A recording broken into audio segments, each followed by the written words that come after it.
The stagecoach lurched to a stop in front of the dusty trading post, and Vaughn pressed her gloved hand against the scar that ran from her left temple down to her jaw, a habit she had developed over the past 3 years, since the accident that had changed everything about her life in Philadelphia. It was April 1874, and Salt Lake City, Utah territory stretched before her like a foreign land, all brown earth and harsh sunlight so different from the gentle greens of Pennsylvania. She had come west as a mail-order bride, responding to an advertisement placed by a rancher named Howard Mitchell, who had written her 3 letters filled with promises of a good home and a respectable life. In her correspondence, Diana had mentioned the scar, though perhaps she had downplayed its prominence, calling it a small mark from a childhood accident rather than the angry red line that bisected the left side of her face, a permanent reminder of the fire that had taken her parents and left her alone in the world. The stage driver helped her down, his eyes flickering to her face before quickly looking away, and Diana felt the familiar twist in her stomach that came whenever someone saw her for the first time. She smoothed down her traveling dress, dark blue with ivory buttons, and retrieved her 2 small trunks that contained everything she owned. Howard Mitchell was supposed to meet her here at 3 in the afternoon, and according to her pocket watch, a gift from her late mother, it was nearly 1/4 past. The trading post door swung open and a portly man in a suit stepped out, his mustache waxed to sharp points. Behind him came a younger man, perhaps 30 years old, with sandy hair and a pinched expression. The older man's face broke into a smile that did not reach his eyes as he approached. "Miss Vaughn?" he asked, removing his hat with exaggerated politeness. "Yes, I am Diana Vaughn." "Are you Mr. Mitchell?" She kept her scarred side slightly turned away, an unconscious movement she had perfected. "I am Howard Mitchell, and this is my brother Calvin." The older man's eyes finally landed on her scar, and she watched his expression shift from polite interest to poorly concealed shock, then to something harder. "I see you had an accident." "Yes, a fire when I was 19. I mentioned it in my letters." Diana's voice remained steady, though her heart had begun to race.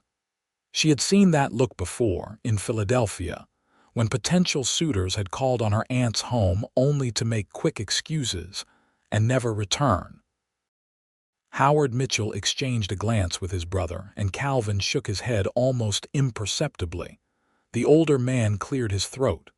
"Miss Vaughn, I must speak plainly. In your letters you described a small scar. This is rather more than that." "It is the same scar I described, Mr. Mitchell." "I did not lie to you." Diana lifted her chin, feeling the heat rise in her cheeks. "The size of it does not change who I am or my ability to be a good wife." "I am looking for a wife who can represent my household properly," Howard said, his voice taking on a cold edge. "I have standing in this community. I cannot have a wife who would frighten children or cause talk." The words struck her like physical blows, each one finding its mark. Diana had traveled 2,000 miles, spent the last of her savings on the train fare and stagecoach, left behind the only world she had ever known, and now she stood in the dusty street being rejected like damaged goods. She wanted to scream, to rage at the unfairness of it all, but instead she drew herself up to her full height and met his gaze directly. "Then I suppose we have nothing further to discuss, Mr. Mitchell. I will need to arrange passage back east." Even as she said the words, Diana knew she had no money for return passage. Her aunt had made it clear that Diana was no longer welcome in Philadelphia, that she had done her Christian duty by housing her orphaned niece for 3 years and could do no more. There was nothing to go back to. "That would be wise," Howard Mitchell said, already turning away. "Good day, Miss Vaughn." Deanna stood in the street watching them walk toward a fine carriage, her trunks at her feet, her entire future crumbling around her. The stage driver gave her a sympathetic look. "You need help with those, miss. I need to find lodging," she said, her voice sounding distant even to her own ears. "Is there a respectable boarding house in town? Mrs. Henderson runs a clean place on 3rd Street, but it is not cheap." The driver scratched his beard. "There's also the hotel, but that will cost you even more." Deanna calculated quickly. She had $3.20 remaining, enough for perhaps a week of modest lodging if she was careful. After that, she would need to find work, though what kind of work she could find in a frontier town she had no idea. In Philadelphia, her aunt had kept her hidden away, claiming the scar made her unsuitable for polite company. Deanna could sew, keep house, read and write and cipher, but none of those skills had translated into paid employment in the city where everyone knew her story. Perhaps here, where she was unknown, things might be different. "Mrs. Henderson's boarding house, please," she said. And the driver helped her load her trunks back onto a smaller wagon he indicated belonged to a local freight company that could take her for 20 cents. The boarding house was a narrow 2-story building painted white, with green shutters that needed repair. Mrs. Henderson was a thin woman with iron-gray hair and sharp eyes that took in Diana's appearance, including the scar, without visible reaction. "I have one room available, 1st floor in the back. 50 cents a night, includes breakfast and supper. No men allowed upstairs. No liquor, church attendance expected on Sundays." Mrs. Henderson's voice was brisk but not unkind. "I will take it," Deanna said, counting out coins carefully. "For 4 nights to start. You are new in town." It was a statement rather than a question. Mrs. Henderson led her down a narrow hallway to a small but clean room with a single bed, a washstand, and a narrow wardrobe.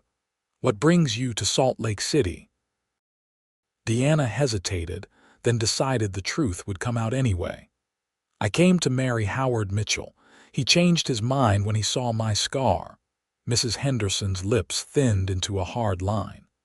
"Howard Mitchell is a fool and a pompous ass, if you will pardon my language. You are better off without him, though I imagine that does not help your current situation." "No, it does not." Deanna set her reticule on the narrow bed. "I will need to find employment. Do you know of anyone who might be hiring, in this town, for a woman?" Mrs. Henderson considered. "The laundry is always looking for workers, but it is brutal labor. The hotel needs maids. Some of the saloons need servers, but I would not recommend that for a respectable woman. Can you teach? The school is always desperate for teachers." "I could teach," Deanna said, feeling a flutter of hope. "I had 2 years of normal school in Philadelphia before my parents died." "Then you should speak with Reverend Patterson. He oversees the school board. Mind you, they do not pay much, but it is respectable work." Mrs. Henderson moved toward the door, then paused. "Miss Vaughn, I have lived in the Utah Territory for 20 years, since my husband brought me out here to make our fortune in mining. He died of pneumonia the 2nd winter, and I was left alone with 2 small children. This is hard country, but it is also a place where people can start fresh. Do not let Howard Mitchell's foolishness define your worth." After Mrs. Henderson left, Deanna sank onto the bed and allowed herself to cry, great shaking sobs that she muffled in her pillow. She cried for her parents, for the life she had lost in the fire, for the loneliness of the past 3 years, and for the humiliation of this day. When the tears finally stopped, she washed her face in the basin, changed into a fresh dress of gray cotton, and went to find Reverend Patterson. The Reverend was a kindly man in his 50s who listened to her story with sympathy, but his news was discouraging. "I am sorry, Miss Vaughn, but we just hired a new teacher 2 weeks ago."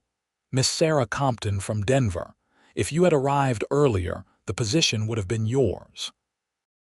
Deanna walked back through town as the sun began to set, painting the mountains to the east in shades of orange and purple. She passed the general store, a barber shop, 3 saloons, a blacksmith, and a livery stable.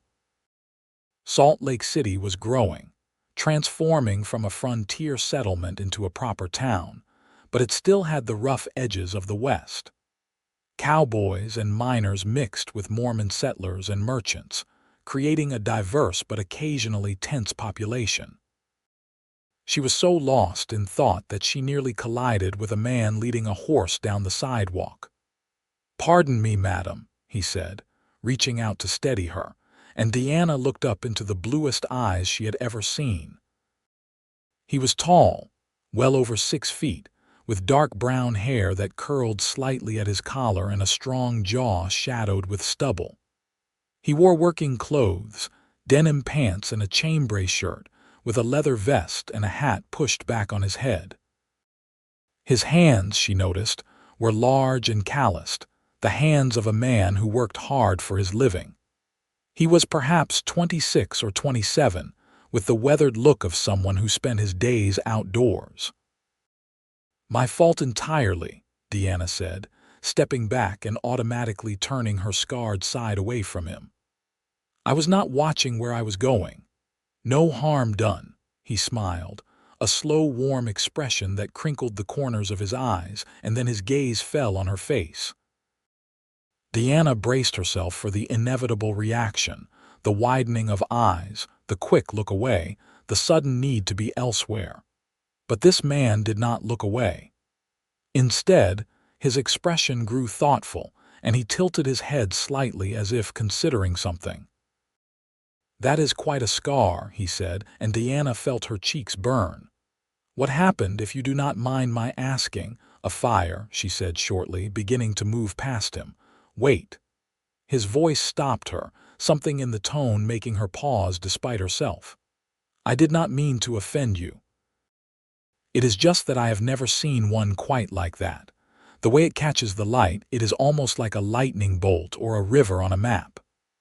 Deanna turned back slowly, uncertain if he was mocking her, but his expression was earnest, curious rather than cruel. "Most people find it ugly. Most people are fools." He said it matter-of-factly, as if stating an obvious truth.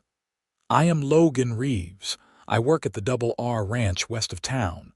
Deanna Vaughn." She did not offer her hand, still uncertain of his intent. "You are new in town, Miss Vaughn." "That is not a question.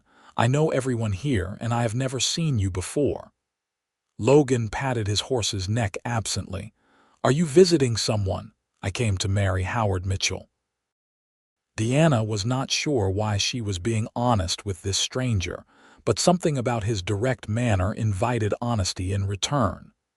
"He found my scar too offensive for his taste." Logan's expression darkened. "Howard Mitchell is a jackass who inherited his ranch, and his money and thinks both make him better than other people. You are well rid of him. Everyone keeps saying that, but it does not solve my immediate problem." Deanna felt suddenly tired, the emotions of the day catching up with her. "I need to find work, and there seems to be very little available for a woman with my qualifications." "What are your qualifications?" Logan asked. "I can read, write, and cipher. I can sew, cook, and keep house. I had 2 years of normal school. I am reliable and hardworking." Deanna heard the desperation creeping into her voice and hated it. Logan was quiet for a moment, his blue eyes studying her face in a way that should have made her uncomfortable, but somehow did not. "The Double R is looking for a housekeeper. The boss, my Uncle Robert, his wife died 6 months ago, and the place has gone to chaos. We have tried 2 housekeepers so far, but neither lasted more than a month. It is a working ranch, dusty and loud, and we are a rough bunch of cowboys. But the pay is fair, room and board included, and it is respectable work." "Why did the other housekeepers leave?" Deanna asked, suspicion warring with hope. The first one expected to marry my uncle and left in a huff when he made it clear he was not interested. The second one could not cook worth a damn and got insulted when we complained about her biscuits being hard as rocks. Logan's mouth quirked into a half-smile. My uncle is a fair man but blunt, and the rest of us are not used to watching our language or our manners. It takes a strong woman to handle a house full of cowboys. I am stronger than I look, Deanna said. When would I start? Come out to the ranch tomorrow morning. It is about 5 miles west on the main road. You cannot miss it, big white gate with 2 artichokes burned into the wood. Talk to my uncle, see if you suit. I cannot promise he will hire you, but I can promise he will not care about your scar. Robert Reeves judges people by their work, not their appearance. Logan gathered his horse's reins. I need to get this horse to the blacksmith before he closes, but I hope to see you tomorrow, Miss Vaughn. Deanna watched him walk away. This strange cowboy who had called her scar beautiful in his own odd way, who had not flinched or looked away, who had offered her a lifeline when she desperately needed one. She did not know if Robert Reeves would hire her, but she knew she would be at that ranch gate in the morning, because what other choice did she have? That night at Mrs. Henderson's boarding house, Diana lay awake planning what she would say, how she would present herself. She would wear her best day dress, the deep green one that brought out the copper highlights in her brown hair. She would be confident but not arrogant, capable but not presumptuous. She would get this position because she had to, because there was nowhere else to go and nothing else to do. Morning came cold and clear, the April air still carrying a hint of winter. Deanna dressed carefully, pinned her hair into a neat bun at the nape of her neck, and set out walking west on the main road. Mrs. Henderson had packed her a biscuit and an apple for breakfast, which Deanna ate as she walked, trying to calm the nervous flutter in her stomach. The Double R Ranch sprawled across a wide valley, with the mountains rising dramatically behind it. The white gate Logan had described marked the entrance, and beyond it, Deanna could see a large house, several barns, corrals full of horses, and smaller outbuildings scattered across the property. Everything looked well maintained but practical, built for function rather than show. This was a working ranch, just as Logan had said. A dog barked as she approached, and a man emerged from the largest barn. He was older than Logan, perhaps 50, with graying brown hair and the same striking blue eyes. His face was weathered and lined, but his build was still strong and solid. This had to be Robert Reeves. "Can I help you?" he called, walking toward her with a slight limp. "My name is Deanna Vaughn. Your nephew Logan suggested I speak with you about the housekeeper position." Deanna kept her voice steady, her chin up. Robert came closer, and his eyes registered the scar without any change in his expression. "Logan mentioned he might have found someone. You have experience keeping house?" "Yes, sir. I kept house for my aunt in Philadelphia for 3 years. Before that, I helped my mother." Deanna did not mention that her aunt had barely let her leave the house, that her housekeeping experience was limited to the private sphere. "I can cook, clean, and manage household accounts. I am organized and reliable." "Why are you in Salt Lake City, Miss Vaughn?" "Philadelphia is a long way off." Deanna took a breath and decided on honesty. "I came as a mail-order bride to Howard Mitchell. He rejected me because of my scar. I need work, Mr. Reeves, and I will work harder than anyone you have ever hired because I have nowhere else to go." Robert studied her for a long moment, and Diana resisted the urge to fidget under his scrutiny. Finally, he nodded. "I appreciate honesty. Here is the situation. I have 6 cowboys living on this ranch, including my nephew Logan. We work hard, we come in dirty and tired, and we have been living like pigs since my wife died. I need someone who can keep the house clean, cook 3 meals a day, do laundry, and not fall apart when someone swears or tracks mud across a clean floor. The pay is $30 a month plus room and board. You get Sundays off after breakfast. You get your own room in the house, separate from the men's quarters. If you steal from me or prove unreliable, I will fire you immediately.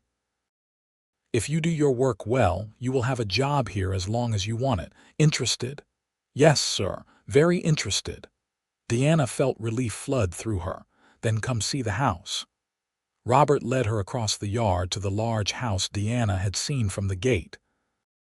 It was a 2-story structure, solidly built, with a wide porch that wrapped around 2 sides. Inside, Deanna saw what Robert meant about living like pigs. The main room was large, with a massive stone fireplace, comfortable-looking furniture buried under layers of dust and discarded clothing, newspapers scattered across every surface, and muddy boot prints tracking across the wooden floor. The kitchen was even worse, with dishes piled in the sink, a stove caked with grease, and a table covered with the remains of several meals. The air smelled stale, a mix of old food and unwashed men.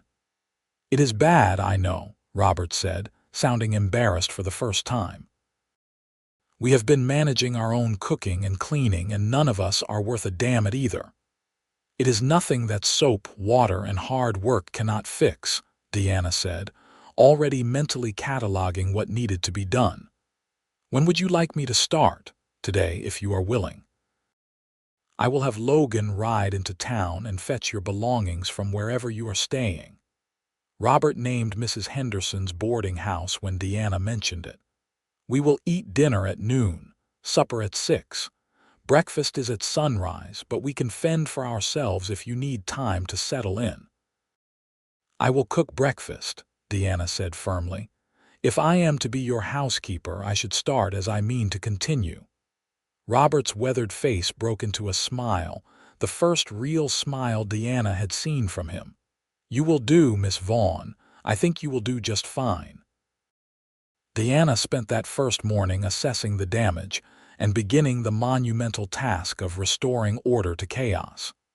She started with the kitchen because she would need it to cook dinner, scrubbing the stove until it gleamed, washing every dish and pot, sweeping and mopping the floor.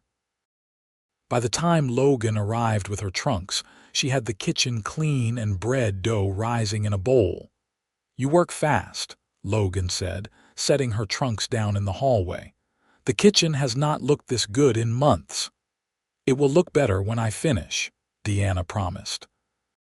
She was hot and sweaty, with her sleeves rolled up and her hair coming loose from its pins, but she felt more alive than she had in years.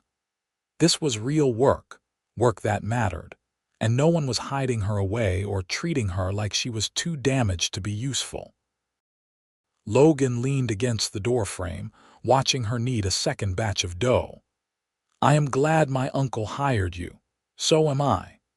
Deanna glanced at him, this cowboy who had been kind when kindness was desperately needed. "Thank you for telling me about the position. I had a feeling you would be right for it." Logan's blue eyes were warm. "And I was right about your scar. In this light, coming in through the window, it really does look like lightning." Deanna felt her cheeks heat, unused to compliments of any kind, much less such an unusual one. "That is an odd thing to say." "I am an odd person." Logan said it without apology. "I will let you get back to work. Dinner at noon, roast chicken, potatoes, carrots, fresh bread, and apple pie." Deanna recited the menu she had planned based on what she found in the pantry. "Tell the men to come hungry." Cooking for 7 people was different from cooking for 2, but Deanna found she enjoyed the challenge. She prepared everything with care, wanting to prove her worth, wanting to show that she could do this job better than anyone else. When the men filed in at noon, dusty and tired from a morning working cattle, They stopped in the doorway and stared at the transformation. The table was clean and set with mismatched but freshly washed plates. The food was arranged in serving bowls in the center, still steaming hot. The floor was clean, the windows were open letting in fresh air, and everything smelled of lemon oil and baking bread instead of stale sweat and old food. "Good Lord," one of the cowboys breathed. "Is this really our house? Sit down and eat before it gets cold," Deanna commanded, suddenly nervous. What if they hated her cooking? What if it was not good enough? But the men dug in with enthusiasm, and the sounds of appreciation quickly eased her worries. Robert ate 3 helpings of everything and 2 slices of pie. Logan caught her eye across the table and smiled, a warm, private smile that made Deanna's heart do a strange little flip. "Best meal I have had since my aunt's wedding," declared a young cowboy named Tommy, who could not have been more than 20. "Miss Vaughn, will you marry me?" "Tommy, you cannot propose to the housekeeper before she has been here a full day," another cowboy said, laughing. "Give her at least a week to realize what a disaster you are." The good-natured teasing continued throughout the meal, and Diana found herself relaxing, even smiling at some of the jokes. These men were rough around the edges, yes, but they were not cruel. They did not stare at her scar or make her feel like a curiosity. They treated her like a person, like someone valuable. After dinner, the men returned to work and Diana continued her assault on the house. She cleaned the main room, hauled out bag after bag of trash, washed windows, beat rugs, and scrubbed floors. By evening, she was exhausted but satisfied. The house was not perfect yet, but it was dramatically improved. Supper was a simpler affair: cold chicken from dinner, fresh bread, cheese, and the remaining apple pie. After the meal, Deanna showed the men the basket she had placed by the back door. "Dirty work clothes go here. I will wash on Mondays and Thursdays. Do not track mud through the house. If your boots are dirty, leave them on the porch." "Yes, madam," the cowboys chorused, and Deanna had to hide a smile at how quickly these grown men agreed to her rules. Robert walked her to her room after supper, a small but comfortable space on the first floor with a window overlooking the mountains. "You did good work today, Miss Vaughn. Better than I hoped." "Thank you, Mr. Reeves. I will continue to do my best." Deanna was so tired she could barely stand, but she felt a deep satisfaction. She had a job, a place to live, and a purpose. It was more than she had dared hope for 24 hours ago. The days fell into a rhythm.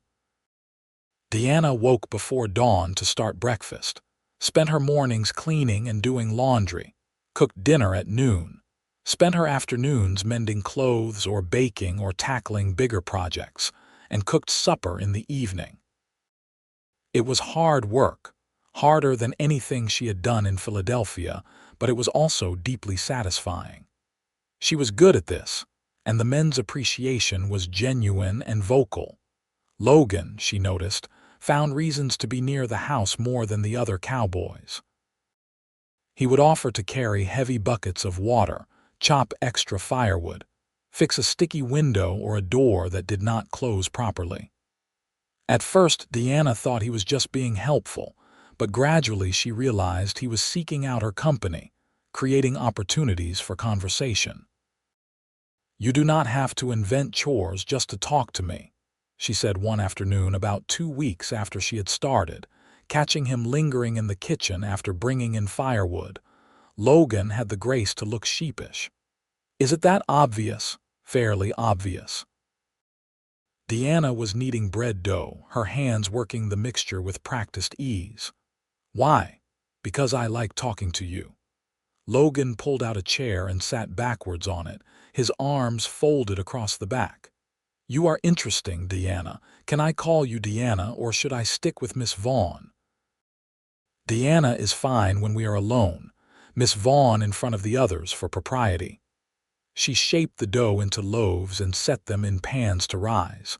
What do you find interesting about me? Most people find me rather dull. Then most people are not paying attention.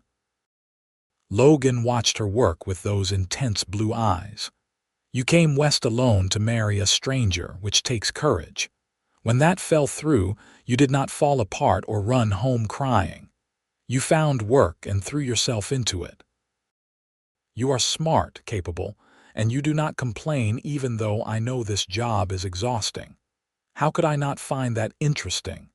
Deanna felt her cheeks warm. She was not used to being praised, not used to someone seeing her as anything other than the girl with the scar. I do what needs to be done. That is not courage, it is survival. Sometimes they are the same thing. Logan stood and walked to where she was working, standing close enough that she could smell leather and sage and sunshine on him. Deanna, I want to be honest with you, I like you. More than like you, if I am being completely truthful. I know we have only known each other 2 weeks, and I know you probably think I am moving too fast, but out here, we do not have the luxury of long courtships and drawn-out protocols. Life is hard and short, and when you find something good, you hold on to it. Diana's hands stilled on the bread pans. Her heart was racing, a mix of fear and something else, something that felt dangerously like hope. Logan, I am not looking for romance. I came here to work, to build a life for myself that does not depend on being someone's wife. I am not asking you to give up your independence. Logan's voice was gentle. I am just asking permission to court you, to see if what I feel might be something you could feel too. If you say no, I will respect that and we can just be friends. But I had to ask, Deanna, because I think you are remarkable, and I think that scar you try to hide is beautiful because it is part of you, part of your story, and your story is worth knowing. No one had ever said anything like that to Deanna before. No one had ever looked at her scar and seen beauty, seen her. She wanted to say yes, wanted to lean into the warmth in his voice and his eyes, but fear held her back. What if it does not work? What if you change your mind about me, about the scar? I will not change my mind. Logan said it with such certainty that Deanna almost believed him. But I understand if you need time. I can be patient. Give me time, Deanna whispered. I need to think. Take all the time you need.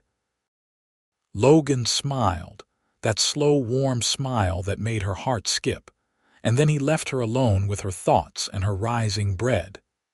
Deanna did think about it, turning Logan's words over in her mind as she worked, as she lay in bed at night listening to the coyotes howl in the distance.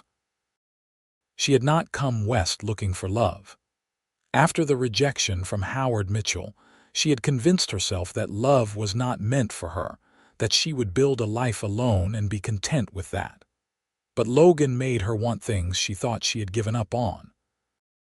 He made her feel seen, valued, beautiful even.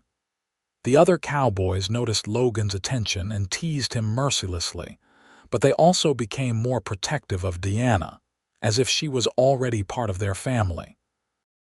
Robert watched the developing situation with quiet approval, but did not interfere, letting his nephew and his housekeeper figure things out for themselves. 3 weeks after Deanna arrived at the Double R, a spring storm rolled through the valley, bringing torrential rain and high winds. The men worked through the day securing livestock and checking for damage, coming in soaked and exhausted for a late supper.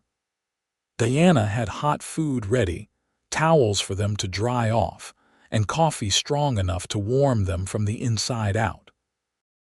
After supper, Logan stayed behind while the others went to bed, helping Deanna clean up despite her protests that he should rest. They worked in comfortable silence, and Deanna found herself acutely aware of his presence, the way he moved, the competent way he handled even domestic tasks. "My mother died when I was 10, Logan said suddenly, his hands deep in dishwater. My father brought me and my 2 sisters here to live with Uncle Robert. He and Aunt Martha raised us like we were their own. She was the best woman I ever knew, kind and strong and full of laughter. When she died last fall, it was like the light went out of this house. Uncle Robert has been lost without her. I am sorry, Deanna said softly. Losing someone you love is the hardest thing. You lost your parents in the fire that gave you that scar. It was not a question. Logan had heard the story by now, bits and pieces shared over meals and conversations. Yes, I was 19. We lived in a boarding house in Philadelphia, and there was a fire in the middle of the night. My mother woke me and got me out, but then she went back for my father and the whole building collapsed. Deanna's voice was steady, though the memory still hurt. I tried to go back in after them. That is how I got burned. A neighbor held me back, probably saved my life, but I fought him. The side of my face was pressed against a burning timber for just a few seconds, but it was enough. Logan rinsed the last dish and dried his hands, then turned to face her. You carry that scar because you loved your parents enough to risk your life for them. That is not something to hide, Deanna. That is something to honor. People do not see it that way. They just see ugliness, damage. Deanna touched her face unconsciously. Then they are idiots who do not deserve your time. Logan reached out slowly, giving her time to pull away, and gently traced the line of her scar with his fingertips. His touch was featherlight, reverent, and Deanna found herself frozen, barely breathing. I see strength and courage and love. I see a beautiful woman who has been through fire, literally and figuratively, and came out the other side still standing. That is what I see when I look at you. Deanna felt tears prick her eyes. Logan, I know you need time and I am being patient. But I wanted you to know how I see you so you can stop hiding from me. He leaned down and pressed a kiss to her forehead, his lips warm against her skin. Good night, Deanna. After he left, Deanna sank into a chair and let herself cry, but these were not tears of sadness. They were tears of release, of hope, of something new and fragile beginning to bloom in her heart. She had come west expecting nothing, and instead she had found a home, a purpose, and a man who saw beauty in what others called damage. The next morning at breakfast, Deanna sat in her usual spot at the end of the table, and when Logan caught her eye, she smiled. It was a small thing, but his answering grin told her he understood what it meant. She was not saying yes yet, but she was not saying no either. She was opening a door she had thought permanently closed. Over the following weeks, Logan courted her with a patience and sweetness that made Deanna fall a little more in love with him each day. He brought her wildflowers from the hills, not bought from a shop but picked himself, awkward bunches of color that she arranged in jars around the kitchen. He saved her the best pieces of meat at dinner, made sure she had a comfortable chair on the porch in the evenings, and listened with genuine interest when she talked about her life before the fire. The dreams she had once had of becoming a teacher or maybe opening a small shop. You could still teach, Logan said one evening as they sat on the porch watching the sun set over the mountains. The school is always needing teachers, and you are certainly qualified. I like what I do here, Deanna said honestly. I like taking care of the house and cooking for everyone. I like feeling useful and appreciated. In Philadelphia, my aunt acted like I was a burden, someone to be hidden away. Here I matter. You would matter anywhere, Deanna. Some people are just too blind to see it. Logan's hand found hers on the bench between them, their fingers interlacing naturally. But I am glad you are here. I cannot imagine this place without you anymore. Deanna looked at their joined hands, his large and work roughened, hers smaller and scarred from years of hot stoves and sharp needles. I am glad I am here too. If Howard Mitchell had not rejected me, I would be married to him right now, probably miserable, and I never would have met you. Then I suppose I should thank Howard Mitchell for being a shallow fool. Logan's thumb traced circles on the back of her hand. "Deanna, I know I said I would be patient, and I meant it, but I need you to know that my feelings have not changed. If anything, they have grown stronger. I love you. I think I started loving you that first day when you stood in the street with your chin up, refusing to let rejection break you. I love your strength and your kindness and your terrible singing when you think no one can hear you."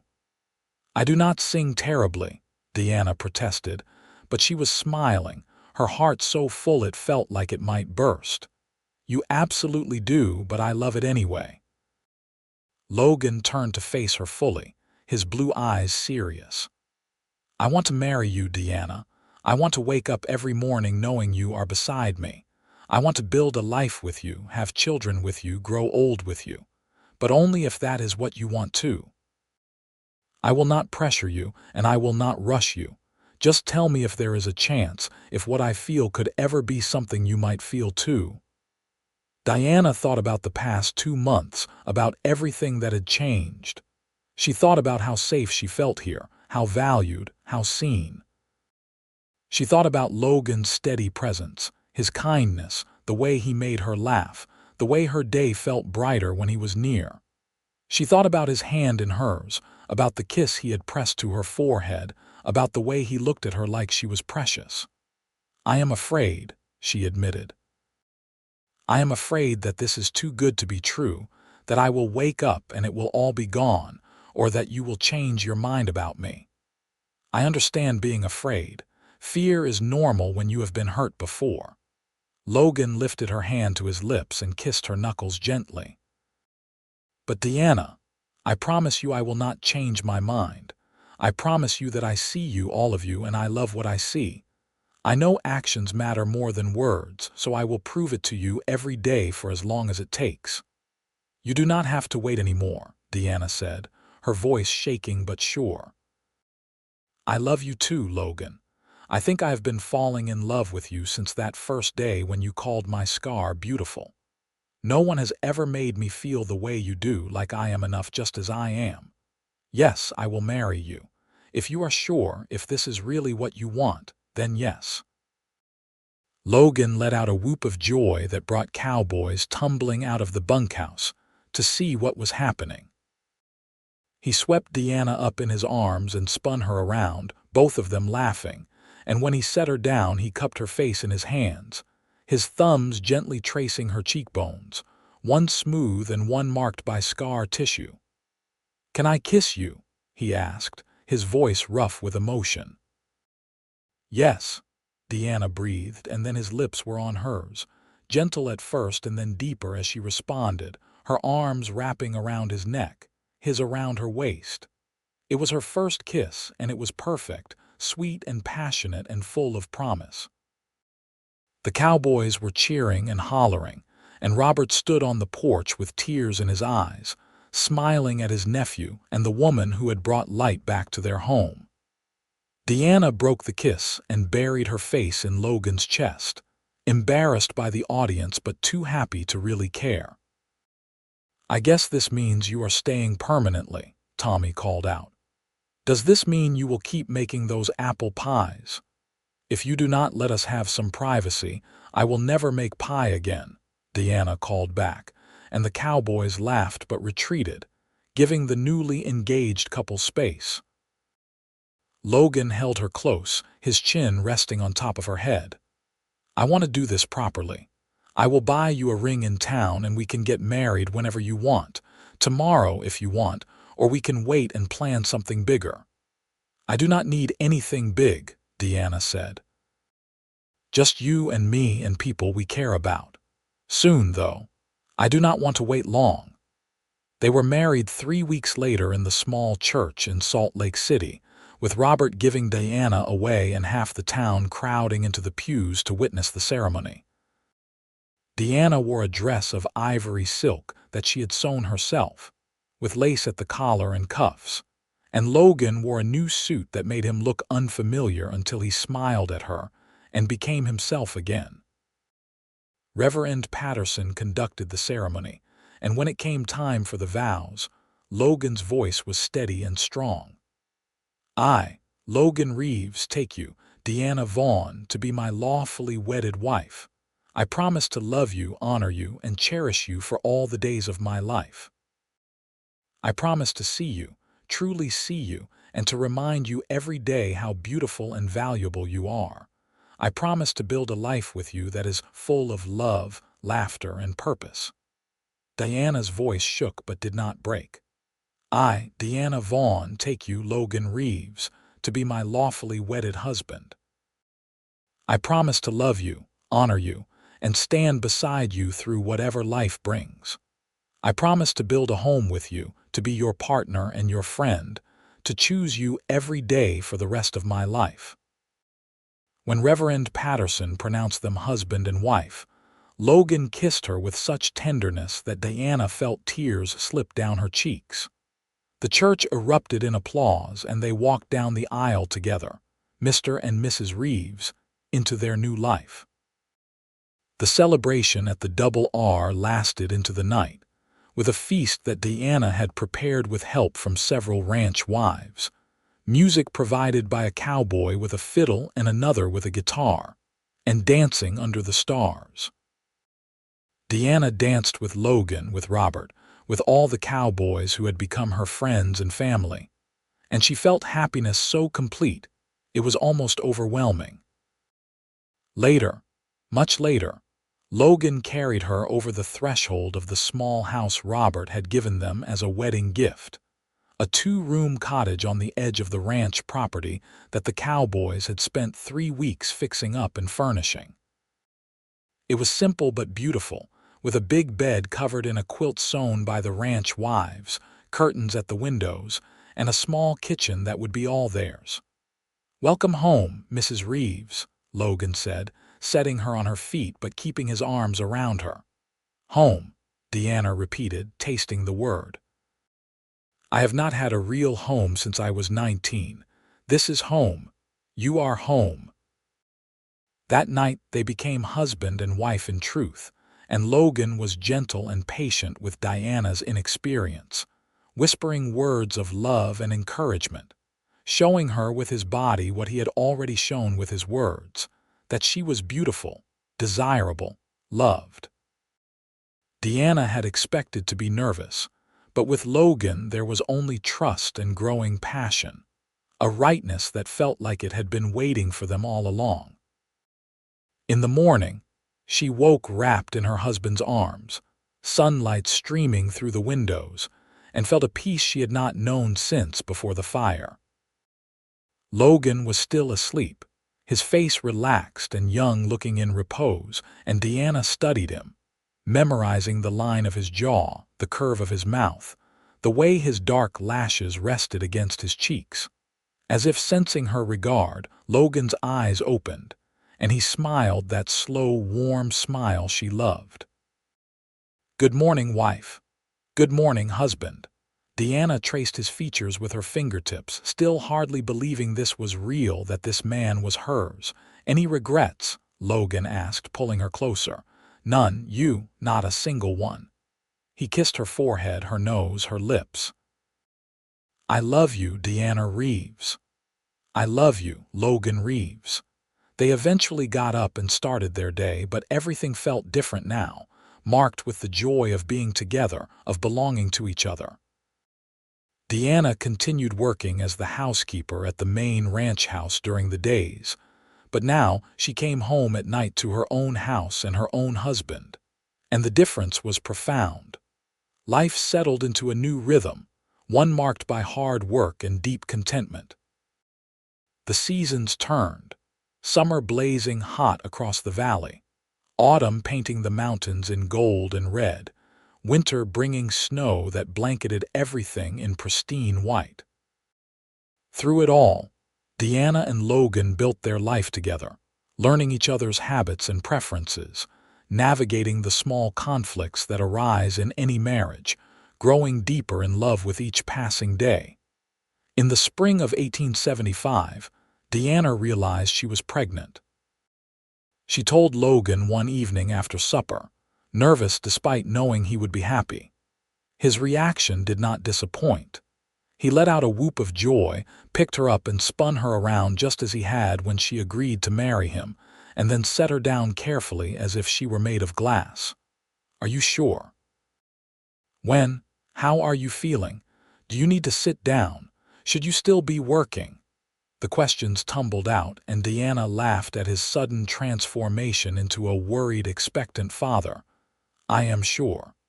The baby should come in late October or early November. I am feeling fine except for some morning sickness. I do not need to sit down, and yes, I can still work, at least for several more months." Deanna took his hands. "We are going to have a baby, Logan.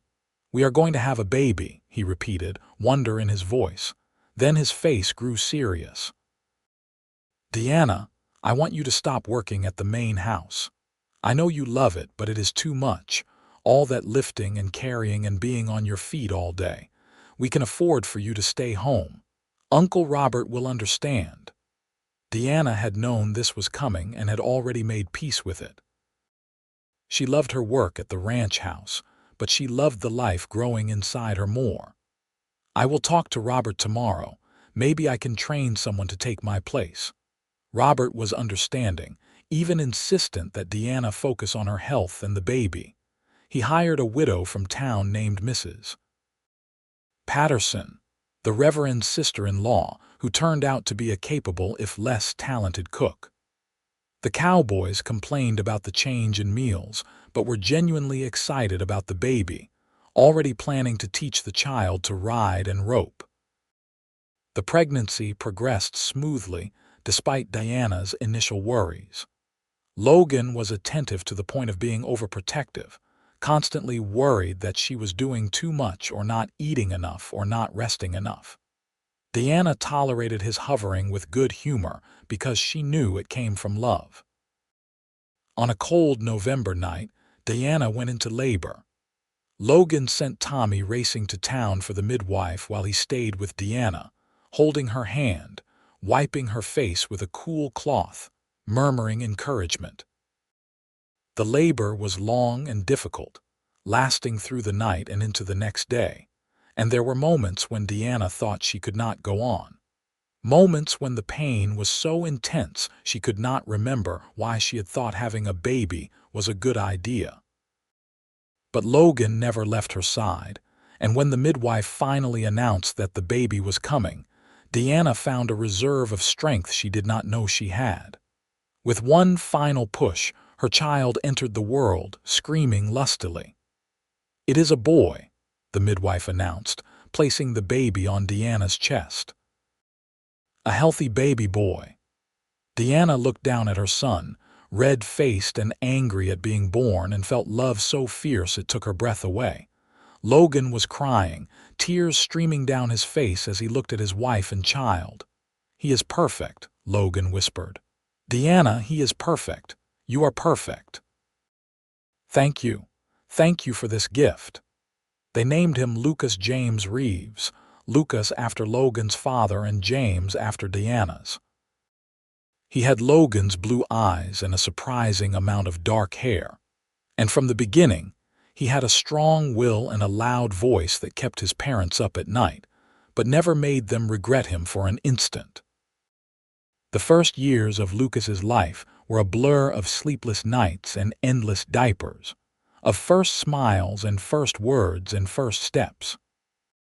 Logan was a devoted father, coming home every evening eager to hold his son, taking him on short rides around the property once he was big enough, teaching him about horses and cattle and the land they lived on. Deanna loved being a mother, but she also missed working, missed feeling useful beyond the confines of their small cottage. When Lucas was 2, she started taking in sewing, mostly mending and alterations for the Cowboys and ranch families, work she could do at home while watching her son. It was not the same as running the ranch house, but it gave her a sense of purpose beyond motherhood. In the fall of 1877, when Lucas was almost 2, Deanna discovered she was pregnant again. This pregnancy was harder than the first, with more sickness and fatigue, and Deanna worried that something was wrong. But the midwife assured her that every pregnancy was different and that some women just had a harder time. The baby, another boy they named Benjamin Robert after no one in particular. Benjamin just because they liked it, and Robert after Logan's uncle, was born in April 1878 after a mercifully shorter labor than his brothers. He was a quieter baby than Lucas had been, more content to simply observe the world around him, and Diana found herself grateful for his easier temperament. With two young children, life became even more hectic. Logan took on more responsibility at the ranch as Robert grew older and began talking about retirement, which meant longer days and more pressure. But he never neglected his family, always making time for Diana and the boys, always present even when he was tired. In the evenings, after the boys were in bed, Logan and Diana would sit on their porch and talk about their days, their dreams, their lives. These quiet moments became precious, a time to reconnect as husband and wife rather than just parents and partners. "Sometimes I think about how different my life could have been," Diana said one evening, watching the sun set over the mountains while Logan's arm was warm around her shoulders. "If Howard Mitchell had not rejected me, if you had not offered me that job, if I had gone back to Philadelphia." "Do you regret it? Any of it?" Logan asked. "Not for a single second. That rejection was the best thing that ever happened to me. It brought me here to you, to this life." Diana turned to look at him, this man who had seen beauty in her scars, who had loved her when she thought herself unlovable. "I am happy, Logan, truly, deeply happy." "So am I." Logan kissed her temple. "You gave me everything I ever wanted, Diana. A home, a family, a partner who makes me want to be a better man. I love you more today than I did the day we married, and I will love you more tomorrow than I do today." The years continued to pass, marked by the rhythms of ranch life and family. Lucas grew into a sturdy, adventurous boy who wanted to do everything his father did, while Benjamin was quieter but just as determined in his own way. In 1881, Diana had their third child, a daughter they named Lily Mee, who had Diana's brown hair and Logan's blue eyes, and a sweet disposition that had everyone on the ranch wrapped around her tiny finger within days of her birth. Robert officially retired in 1882, turning the management of the Double R over to Logan. It was a responsibility Logan took seriously, working hard to maintain the ranch's reputation and profitability. Diana supported him however she could, managing their household budget carefully, hosting dinners for potential buyers and business partners, being the steady presence he could always rely on. When Lucas was 10, he asked his mother about her scar. They were sitting at the kitchen table, Diana helping him with his schoolwork, when he suddenly reached out and traced the line from temple to jaw. "Mama, what happened to your face?" Diana had known this question would come eventually, though she had not been sure how to answer it. She took a breath and told him the truth about the fire, about losing her grandparents she never told him about before, about the pain and the long recovery, about coming west and being rejected and finding his father. "So if you had not gotten hurt, you might not have married Pa?" Lucas asked, his young face serious. "That is one way to look at it," Diana said. "But I prefer to think that everything happened exactly as it was meant to bring me to where I am now. The scar is part of my story, Lucas, but it does not define me. Your father taught me that." "I think it makes you look brave," Lucas declared. "Like a warrior."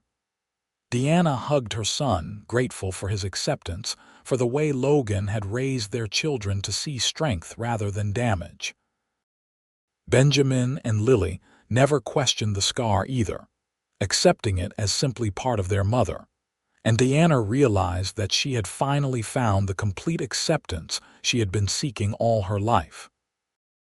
In the spring of 1886, Diana was working in her garden when a fancy carriage pulled up to their cottage. A well-dressed woman emerged, and Deanna recognized her with a shock. It was Howard Mitchell's wife, though Deanna had heard the marriage had ended in divorce years ago. The woman looked older and harder than Deanna remembered, her face pinched with discontent. "Can I help you?" Deanna asked, wiping dirt from her hands. "You are Deanna Vaughn, are you not? The mail-order bride my ex-husband rejected." The woman's voice dripped with disdain.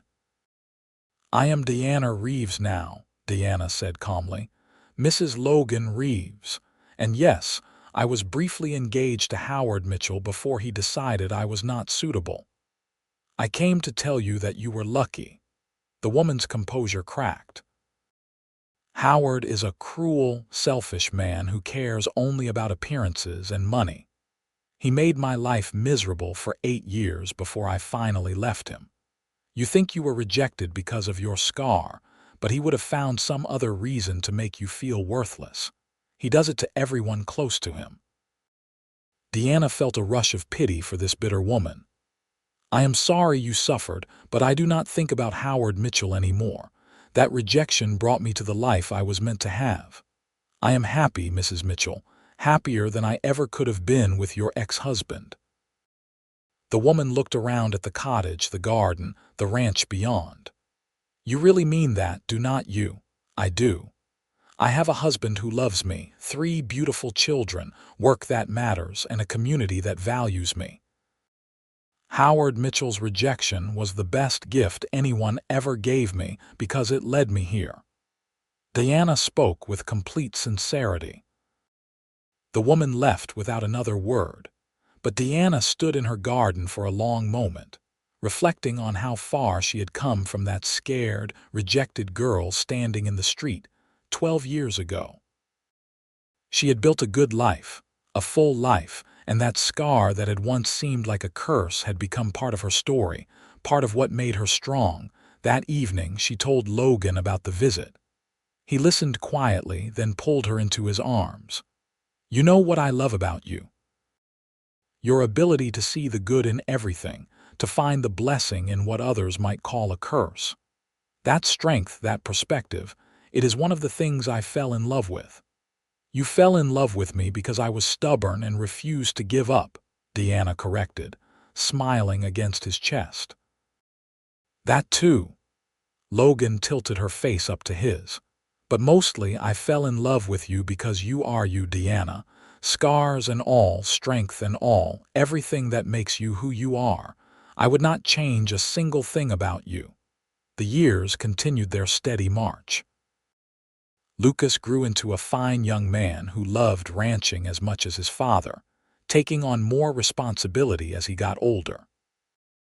Benjamin surprised everyone by developing a love for books and learning, eventually going to Denver to study law with plans to return and help ranchers with the increasing legal complications of land and water rights.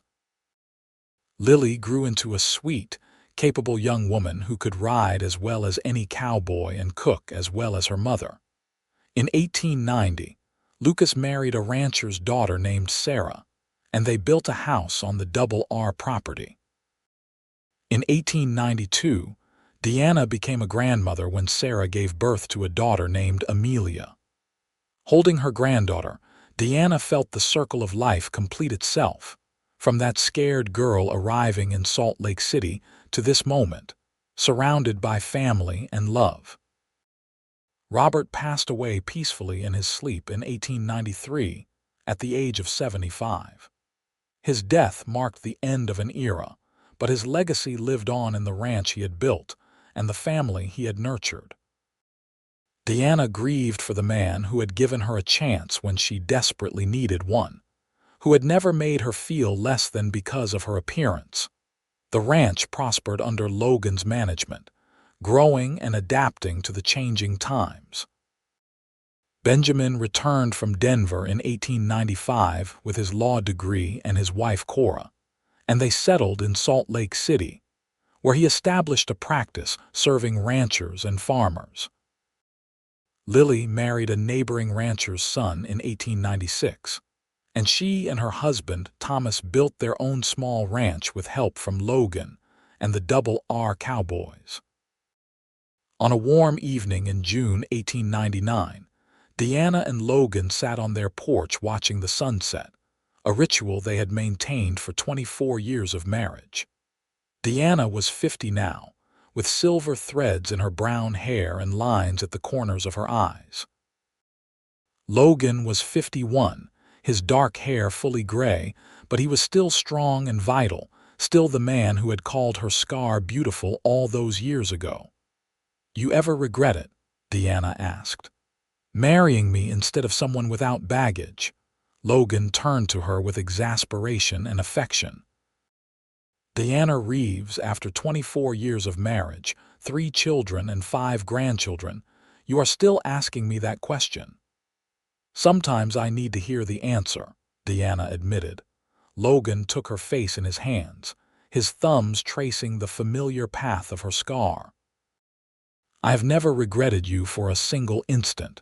You are the best thing that ever happened to me. This scar, this mark you used to try to hide, it is part of what makes you beautiful. It is a reminder of your strength, your courage, your capacity to love. I see it, and I see the woman who survived fire and loss and rejection and came out stronger. I see my wife, the mother of my children, the love of my life. So no, Deanna, I have no regrets. I would choose you again and again in every lifetime, in every circumstance." Deanna felt tears slip down her cheeks, but they were happy tears. After all these years, Logan still had the power to make her feel cherished, beautiful, loved. "I would choose you too, always." They sat in comfortable silence as the sun painted the sky in shades of orange and pink and purple, hands clasped, hearts entwined. The ranch spread out before them, alive with the sounds of evening, cattle lowing, horses nickering, the distant laughter of their grandchildren playing near the main house.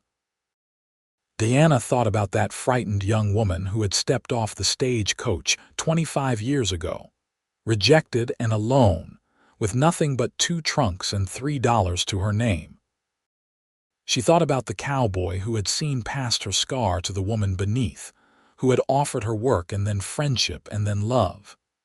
She thought about the life they had built together, brick by brick, day by day, through hard work and dedication and an unwavering commitment to each other.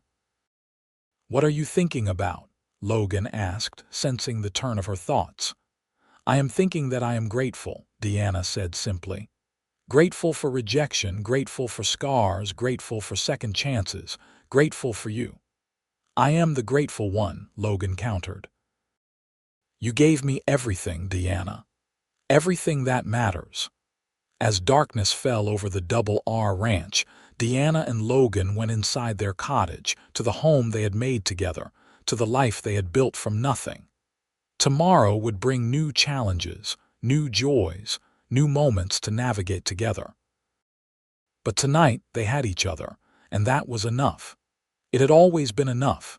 Deanna looked in the mirror that night as she brushed her hair, something she had once avoided doing. She looked at the scar, that angry red line that had faded to pale silver over the years, and she smiled. Logan was right. It was beautiful, not despite being a scar, but because of what it represented: survival, strength, the journey that had brought her home. "You are beautiful," Logan said from the doorway, watching her. "I know," Deanna said, and she meant it. After all these years, she finally believed it. "I know." They climbed into bed together, into the marriage bed they had shared for nearly a quarter-century, and Logan pulled her close. Deanna rested her head on his chest, listening to the steady beat of his heart, feeling his arms around her, safe and loved and home. This was her happily ever after, not because it was perfect, but because it was real. Not because there had been no struggles, but because they had faced them together. Not because her scar had disappeared, but because she had learned to wear it with pride. The mail-order bride who had been rejected had found something better than she had ever imagined.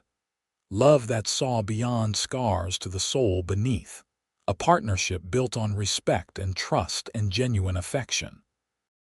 As sleep claimed her, Deanna's last thought was one of profound gratitude.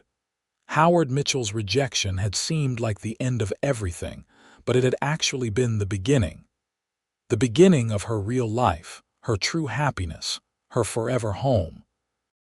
Sometimes the worst moments lead to the best outcomes, and sometimes being rejected is the greatest gift of all, because it clears the path to where you were always meant to be. In the morning, Deanna woke to Logan's kiss and another day on the Double R Ranch, another day of their beautiful, scarred, perfect life together. And that, she thought as she returned his kiss, was more than enough. It was everything.